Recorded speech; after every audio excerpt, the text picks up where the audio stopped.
Ok, je t'écoute. Alors déjà, avant qu'on ne commence avec l'entretien, il y a une question que moi j'aime bien poser aux invités. Qu'est-ce que tu as mangé aujourd'hui? Aujourd'hui, j'ai mangé du riz sauce tomate avec du poisson. D'accord. Comment tu le dis aussi bien? C'est tellement bon que je ne me rends même pas compte qu'il va dire ça. Je ne manque pas. Alors l'entretien va être centré sur 3 points principaux. On va parler d'abord de ton parcours, de ton enfance, de tes 3 dernières années notamment. Et déjà, tu es né dans une famille de combien d'enfants? Nous sommes 4 à la maison. Et ta position? Je suis le premier fils, le deuxième né. Donc ça veut dire que toi et moi, on a quelque chose en commun. Je suis aussi l'aîné. Elle veut souvent chercher les choses que okay. Je devrais venir, mais ça va. Ça va. Mais c'est difficile. C'est difficile. Alors, vas-y, arrive. Et ton petit, quel était ton rêve? Est-ce que tu as toujours voulu être comédien? Bon, j'ai toujours voulu être pompier. Attends, je réfléchis. Elle travaille pomme dans ton cas. Honnêtement, je voulais être comptable. C'est pour ça que j'ai fait la comptabilité à l'université. Oui. J'ai une licence en comptabilité. Donc, je voulais être comptable, mais comme la vie n'est pas toujours ce qu'on espère, j'étais obligé de. J'ai commencé dans la musique. La musique, vraiment, tellement je chante le petit rap que je chante, je pense qu'il connaît qu'on chantait.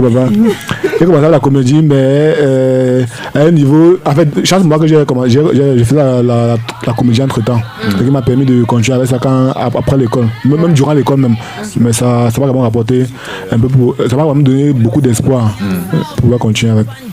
Alors dans tes sketchs, tu es un très mauvais architecte, tu es un très mauvais électricien, tu es un très mauvais instituteur, un très mauvais élève, mais tu incarnes tes rôles avec, je vais dire même presque à la perfection. Des fois on dit il faut être trop intelligent pour être bête. Donc mais les trucs bêtes que vous faites là, c'est sûr les gens qui sont bien pensés. Ouais. Donc merci beaucoup déjà pour l'appréciation déjà du travail que je fais. Ça m'amène en fait à te poser cette question, d'où vient l'inspiration quoi? Bon, mon inspiration vient de mon entourage et des personnes avec qui je suis. Ouais, des fois on tape des commentaires comme ça, vous pouvez lancer une phrase là qui me fait rigoler ou alors qui m'inspire. Donc tout m'inspire, en fait je m'inspire de mon entourage et de la société.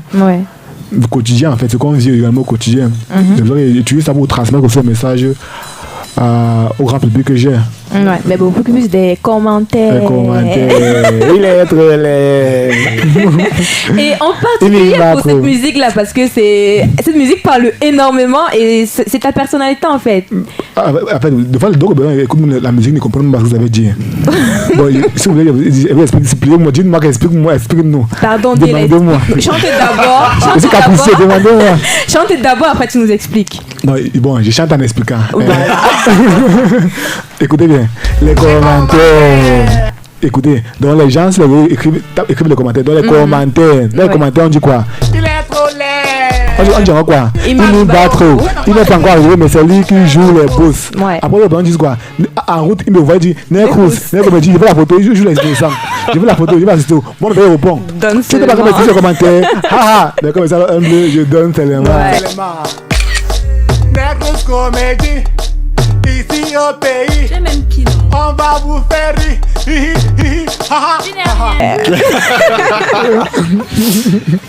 C'est juste waouh. Ton inspiration est vraiment époustouflante. La question que j'aimerais bien te poser, de ta dernière venue ici à Urban Tube à aujourd'hui, selon toi, qu'est-ce qui a véritablement changé ou évolué dans ta carrière? Bon, moi, je pense que j'ai amélioré ma façon de structurer mes idées. Et de structurer mes scénarios. Et c'est ce qui m'a permis de grandir mon équipe et grandir mon audience. Donc, ce qui a vraiment changé, c'est la façon de développer le peu de choses que j'avais. Donc, avant, j'avais tout, mais je ne savais pas comment bien le développer. Donc, je pense qu'avec des recherches et du travail, j'ai pu développer tout ça. Et je pense que c'est ça qui a changé dans ma carrière, qui m'a fait passer à cette étape où je suis actuellement. Aujourd'hui, ça se dit, ça se voit également, tu es très dynamique, tu as une équipe qui a un travail incroyable. Comment est-ce que toi, tu te définis personnellement par rapport aux autres de ta génération? Bon, moi, je me définis comme travailleur. En fait, c'est son travail. En fait, c'est que je cherche le mot et ne trouve pas parce que je... C'est quoi ta particularité selon toi? Bon, c'est d'être fou. Des fois, il faut faire la folie, en fait. Ouais. Parce que j'ose, voilà, je peux dire comme ça. Je peux faire, j'ose. Vous voyez les trucs des enfants, les petits, les faux trucs. Vous voyez les cousins, on voit un vieux avec les barbes, les vieux grave partout. Il avait la crème sur la face, avec le charbon sur la face, il cherchait quoi l'électricité haut. Donc c'est un peu, en fait, moi j'ose. C'est ce qui me permet aussi d'atteindre le niveau que je peux atteindre. Sur les photos, c'est vrai qu'elle vient de défiler, on te voit forcément avec Samuel Eto'o, avec plusieurs autres forcément de cette génération. Frida Coco Bonzé, ils sont très très nombreux. Quels sont tes rapports avec les autres artistes camerounais de manière générale? Bon, moi les artistes en général, on a un très bon rapport. Voilà, quand on se voit, même des fois on cause ensemble, tout ça, donc nos rapports sont bons. Donc il veut que tu dises quoi? Ils sont fans de toi. Ils sont très fans de toi. Chaque personne est fan de l'autre. Ouais. Moi, j'apprécie le travail de tous mes collaborateurs. Comme nous tous, j'apprécie mon travail. Nous tous, on travaille. Ouais. Donc, nous tous, on a des très bons rapports. Vous avez... Si on revient forcément quelques années en arrière, on te voyait énormément collaborer avec d'autres. Vous avez créé surtout le TikTok Family. Est-ce que le groupe existe toujours finalement, Neltru? Bon, la TikTok Family existe toujours. Ça existe toujours. Juste que bon, chaque personne aime dedans, est concentrée dans son projet personnel. avec les projets qui arrivent. Ça existe toujours. Le groupe, vous voyez, le groupe même toujours là. Si vous voyez sur TikTok, vous tapez la TikTok Family, ça existe toujours. C'est que bon, c'est difficile le temps que nous, avec les projets qui sont accumulés, de créer le temps pour aller faire les vidéos, pour les poser sur la page. Ouais, c'est un peu difficile, mais sinon, le groupe existe toujours. On a parlé de comédie, dans ta vie, on a parlé également de comptabilité. Très peu de personnes le savent. Tu as également été, sinon tu l'es toujours peut-être, mannequin. Oui, modèle photo, parce qu'avant de commencer la comédie, moi, j'ai fait les shootings. À l'époque des shootings, tout ça. Bon, moi, je me suis déclaré mannequin. C'est pas comme Mais au lycée également, tu faisais les concours Miss Master. Comme vous avez dans les sons que il n'est pas encore arrivé aussi pour le boss. Donc, je me suis déclaré que non. Mais ça se voit à travers les images.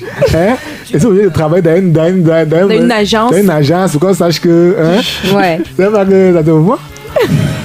Et avec tous ces projets. J'ai souligné un point. Pour pas que toi, ma fille de parler, mon point. Vas-y. Ce qui est aussi décaché sur mon côté mannequin, c'est que je rappelle aussi que j'ai fait les Miss Master au lycée Belen de Ménon en 2017, où j'étais premier dauphin. Donc c'est pour ça qui a déclenché ma carrière artistique. On voit un coup type comme ça, chaud, charismatique. C'est là donc que ma carrière a aussi débuté de ce côté-là. Et commencé à m'intéresser dans le monde du mannequinat. Ok. Je disais, avec tous ces projets, on sait que dans la gestion de carrière, il y a l'aspect temps qu'il faut également gérer. Comment est-ce que vous arrivez à allier tout ça, école, projet professionnel et autres? Voilà, le temps, en fait, le temps, c'est la chose le plus dur dans notre domaine. Parce que le temps, vraiment, n'est pas... Avoir le temps, pour nous, n'est pas facile. C'est pour ça qu'on a une équipe, on a des managers, on a des acteurs, des réalisateurs, on a toute une équipe pour repartir les tâches, pour que tout soit fait facilement. C'est pour ça qu'un artiste comme moi, je ne souffre pas de tout ça, parce que je sais comment repartir mon équipe et laisse la place de chacun où la personne doit se situer. Donc, il repartir les tâches en fait. Et là, forcément, j'aimerais qu'on fasse du bruit pour ton manager, il s'appelle David, il est avec nous. Une personne très professionnelle pour qui j'ai un énorme respect. Merci énormément pour le travail. Moi, le respect là, comme ça, on manque tellement comme ça là. Le respect. Non, mais c'est sans arrière-pensée, c'est évident, il est très professionnel. Aujourd'hui, il faut peut-être le dire également, tu as plusieurs cordes à ton arc. Tu es chanteur à tes heures perdues, donc forcément concurrent de Wassifé. Surtout aujourd'hui. On fait comme ça. La musique, pourquoi? À quel moment est-ce que tu te dis, voilà, je me lance, je peux le faire? Bon, moi, je chante. La musique que j'ai eu à faire, c'est jamais mes génériques. Parce qu'on va pas appeler ça musique. On va appeler ça générique. Mais c'est que bon, ça anime bien les gens. Et des fois, ils pensent que c'est un musicien. Je suis pas musicien, je suis moi comédien. J'ai seulement décidé de sortir ma chanson ici, là, pour mes vidéos. C'est ce qui est déjà au générique, non? C'est la musique qui est déjà au générique. Donc, je dis clairement dans la musique que je suis pas musicien. Donc, ne confondez pas, je suis un comédien. Je sais qu'à un niveau, il faut, à cause des droits d'auteur, on a oublié de sortir des trucs comme ça pour utiliser nos propres sons dans nos vidéos, pour qu'on nous sanctionne plus. Donc, c'est un peu ça. C'est clair. Bon, après, c'est vrai qu'on s'attarde généralement sur tout ce qui est beau et tout ce qui est rose. En termes de difficultés, qu'est-ce que tu traverses de négatif, parfois, depuis que tu as commencé ta carrière? Bon, il y a d'abord le temps. qui est une grosse difficulté, malgré le fait qu'on répartit les tâches qui n'est pas toujours facile, parce qu'au fur et à mesure qu'on grandit, au fur et à mesure que les projets grandissent, vous voyez, il y a le Future Barber, mon entreprise à gérer, et il y a le spectacle du 21 décembre à gérer. Il y a, en fait, il y a le maximum de projets. Il y a d'autres que je ne vais même pas citer parce que c'est encore en cours. On dit qu'un projet, on essaie de jamais c'est un projet quand ce n'est pas encore sur la table. Justement. Donc, c'est sur les difficultés encore. Mais il y a certaines idées que, en fait, il y a des idées que tu ne peux pas t'en fournir ce qu'il faut pour le scénario là, qui est difficile. Donc, c'est une petite difficulté qu'on rencontre au terrain quand on travaille. D'accord. Alors, tu as anticipé sur l'une des questions que je voulais te poser par rapport à ton entreprise en fait. Alors, Future Baba. J'espère que j'ai bien prononcé. Future Baba, oui, c'est ça. Voilà. Alors, tu es depuis quelques semaines, tu es entrepreneur, nouvellement entrepreneur. Alors, c'est quoi la clé du succès en fait?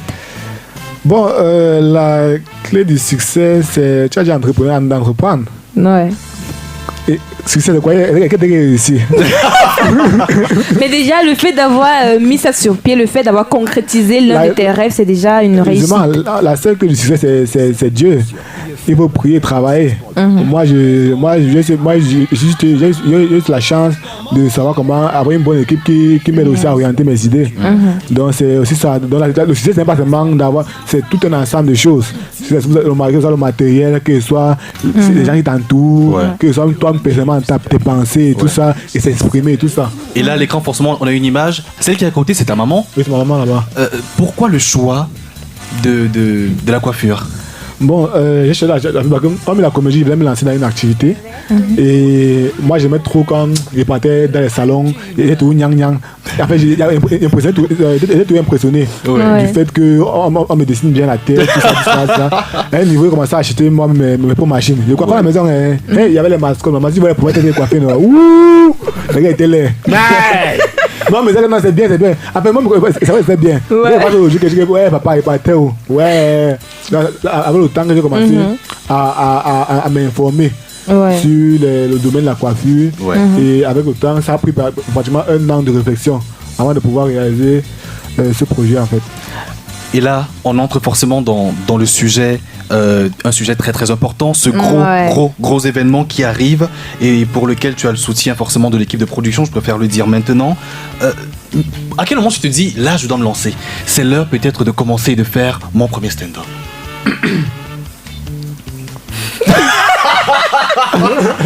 Quelle émotion. Il attendait la question, ça en fait, moi je me suis dit que en fait, honnêtement, c'est une idée que j'avais depuis, que je pensais depuis. Je disais que c'était juste le courage en fait, de pouvoir assumer ça, assumer le tir que. Donc tu vas voir 1000 personnes devant toi comme ça, que tu vas parler, tu vas faire 1000 personnes. En fait, j'étais pas encore assez convaincu par moi-même. Il fallait d'abord que je sois convaincu par moi-même pour commencer à convaincre les autres à vouloir venir. Donc c'est le temps de me poser la question et de travailler et de prendre confiance en moi. Parce que c'est depuis, mais il ne faut pas juste faire quelque chose pour faire. C'est pour ça que j'ai attendu le bon moment. Jusqu'à ce que mon cœur me dise que voilà, il est temps. Avant de pouvoir dire que mettre tout ça à table pour que manager. Allons-y. On se lance. En gros, là, tu te sens prêt. Tu es prêt en fait pour écrire l'histoire. Je suis prêt pour écrire l'histoire. Alors, tous à venir et ne pas manquer ce moment. Le 21 décembre 2022. Voilà, je ne vais pas trop parler. Je vais pas trop parler ou formuler des phrases. Venez et découvrez. Si vous avez déjà eu à me faire confiance à travers une vidéo que vous avez fait rire, je vous rassure que vous ne serez pas déçus parce que ma live, on m'appelle.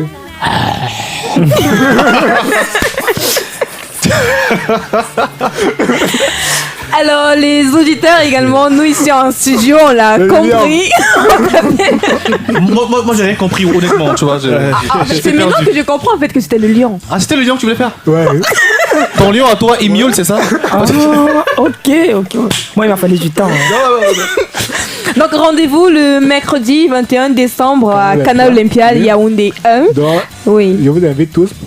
Bon, c'est vrai que tu les invites, mais après les billets sont en vente. Oui, justement, c'est souligner les points de vente. Exactement. Il y a Future Barber qui a mis ça Nogo en face entrée Koweït, et il y a Canal Olympia. Ouais. On dit Future Barber, il répète Future Barber. C'est un placement de Future produit. Barber. Comment il va? Amesam Dongo. Oui, quand il va à la télé, que le 6, bon, il veut dire Future Barber. Ouais. Amesam Dongo, face entrée Koweït, et il y a Canal Olympia. Et il y a les numéros indiqués sur la page. Donc, pour ceux qui ont des difficultés à s'en procurer des billets, vous pouvez contacter les numéros, on va vous rendre la tâche plus facile. Et forcément, pour ceux et celles qui regardent la vidéo, les numéros, je vais dire, sont en bas de l'écran. J'ai toujours rêvé de dire ça à la radio. Donc, les numéros sont en bas de l'écran. Maintenant, pour ceux et celles qui nous écoutent, c'est peut-être bien de donner également les numéros au manager, c'est possible? Bien sûr, donc pendant que le manager cherche les numéros, quelles sont les surprises? Est-ce qu'il y aura des artistes, d'autres artistes qui seront là, d'autres comédiens également? Si vous avez fait un constat, pour l'instant, j'ai juste annoncé au stand-up. Je n'ai pas encore hésité. En fait, moi, tout ce que je vous demande, c'est de prendre le risque de le faire. Et vous-même, venez voir les cadeaux que le Père Noël a préparé pour vous. Ouais. Pour qu'il partage Ouais. en fin d'année. Noël avant Il y a Noël. tellement de surprises. Et c'est un spectacle qui va écrire l'histoire. Ouais. Pas pour parler, mais je parle parce qu'on a fini les répétitions. Ou alors, à un moment, je vous parle et on est déjà prêt. Ouais. On est là. Donc, c'est pour ça que j'ai toute cette rassurance pour de vous demander d'acheter vos billets Ouais. du stand-up. Ma première fois. Ouais. Ouais. Ma première fois À 17h. à 17h. Ouais. Le 21 décembre, femmes. quels sont les différents thèmes que tu vas aborder dans ce stand-up? Le thème général, c'est ma première fois. Si il y a des détails, c'est que ça arrive le spectacle. C'est ça, là. Ouais, bien Non, sûr, mais le après, thème tu général, peux c'est bien ma première fois. nous spoiler, oui? Non, on ne le souhaite pas. Vous voulez goûter Bon, le ta première pistache fois, du- tu parles de la première fois, quoi concrètement en fait? Ma première fois, en fait, ma première fois, c'est ma première fois. Non, en fait, moi, juste que j'ai pas envie de vous donner, Donner un avant-goût. Je commence là. Ouais. Vous voulez même pas entrer les détails? peu, Non, un peu. non, pas entrer les détails. Mais tout ce que je peux vous rassurer, c'est que Ouais. ma première fois, c'est le thème de ma première fois. C'est d'abord ma première fois de faire un spectacle. Oui. Maintenant, en bas de ce thème, j'ai développé plusieurs autres thèmes qui vont nous aider à tenir la soirée et à marrer des personnes qui seront là. Qui seront là. Le show va durer combien de temps à peu près? 1h30, 2h. Maintenant, même ceux qui sont nerveux, même ceux qui sont plus sérieux, les banquiers qui contrôlent l'argent là, viens là-bas. Donc, même si tu as un gars qui ne devait pas rire, que tu parles comme il ne rit pas, viens là-bas, il va défacer au visage le jour là. Ouais. Fin d'année, on va encore en 2024 avec le rire, dont les lèvres seront derrière la tête. En 2023. Hein? Tu dis quoi? Tu as dit 2024. C'est l'émotion. En dehors de Future Barber, tu es concrètement réellement dans le futur, il faut le dire. Après, Nel Cruz, c'est un personnage parmi tant d'autres. Il y aura également, forcément, je me dis, il y aura Mabea pendant ce spectacle. Est-ce qu'il y aura également Nel Cruz, l'artiste, entre autres? Il y aura une écoute comédie. En fait, il y aura certaines personnes de mon équipe. Ouais. Il y aura. Est-ce que tous Des tes personnages surprises. seront mis en évidence dans ce spectacle-là? C'est des questions, c'est des surprises en fait. Parce que si vous dites déjà. Il ne répondra vous allez- rien, ce monsieur. C'est des surprises que vous allez découvrir. Quand on parle de surprise, c'est l'une de mes surprises. Ouais. Donc si vous dites, est-ce qu'il va dévoiler une surprise? Ça marche, on va te laisser le soin de dévoiler cela le 21 décembre. Du bruit pour Nel Cruz, s'il vous plaît. Le top des artistes locaux, uniquement sur You Want You.